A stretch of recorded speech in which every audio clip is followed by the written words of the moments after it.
तो अभी आपने देखा कि एआई हमारी जॉब को किस तरीके से बचा सकता है अगर आपको एआई आती है। अब इसको सीखने का एक्चुअल पैटर्न क्या है, चलिए उस पर डिस्कशन करते हैं। सबसे पहले आता है आपका कोर प्रोग्रामिंग स्किल। समझ आ रहा होगा कोर प्रोग्रामिंग स्किल, यानी कि प्रोग्रामिंग स्किल इसका कोर पार्ट है और ये आनी ही आनी चाहिए।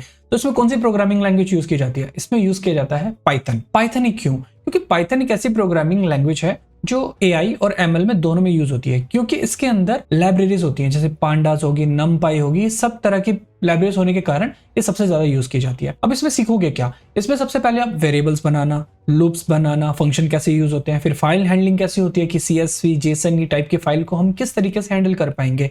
तो इन सब का कॉम्बिनेशन से आप पाइथन सीखो। देन ये सबसे पहला स्टेप होता है डेटा स्ट्रक्चर। इसमें बेसिक होना चाहिए, इसमें कोई मास्टरी नहीं चाहिए, सिर्फ बेसिक चीज चाहिए। जैसे आपका कि एरे कैसे बन सकता है, लिस्ट कैसे यूज हो सकती है, डिक्शनरी कैसे यूज हो सकती है। दूसरा आप इसमें यूज करेंगे कि सर्च एंड सॉर्टिंग कैसे हो सकती है। तीसरा आप कह सकते हैं ग्राफ एल्गोरिथम कैसे यूज कर सकते हैं, क्योंकि वो न्यूरल नेटवर्क में काफी ज्यादा यूज होती है। इससे एक और चीज होती है कि कोड भी काफी एफिशिएंट हो जाता है, तो इसको थोड़ा सीखना जरूरी होता है। तीसरा आपका है mathematics for AI, very important. इसमें घबराने की जरूरत नहीं कि यार मैथ्स मुझे आती नहीं है, या 3 टॉपिक हैं जो मेन है, इनको सीख लोगे और बेसिक ही है, कुछ ज्यादा डिफिकल्ट नहीं है। सबसे पहले आपका लीनियर अलजेब्रा वो सीखनी होगी। दूसरा आपका आएगा प्रोबेबिलिटी एंड स्टैटिस्टिक्स। तीसरा आपका आएगा कैलकुलस।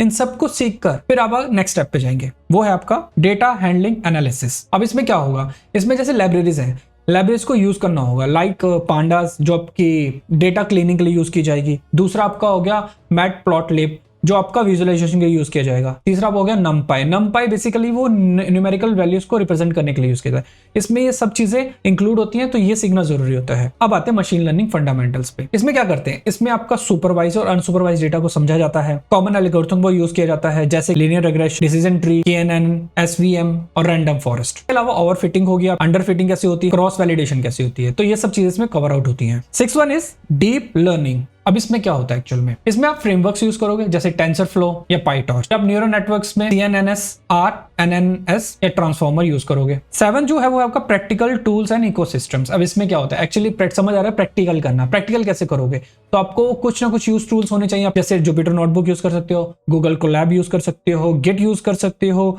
गिटलैब यूज कर सकते हो वर्जन कंट्रोलिंग के लिए, और क्लाउड प्लेटफॉर्म यूज करना पड़ेगा, जैसे AWS हो गया या आपका गूगल क्लाउड हो गया, एजूर हो गया। इन सबको यूज करके आपको ऐप को रन करना होगा। तो ये सब चीजें हैं जो आप एआई के मास्टर बन सकते हैं। अब मुझे कमेंट करके बताना क्या इसके अलावा और भी कुछ है, और इस रील को शेयर और सेव जरूर कर लेना। मिलता है नेक्स्ट वीडियो में।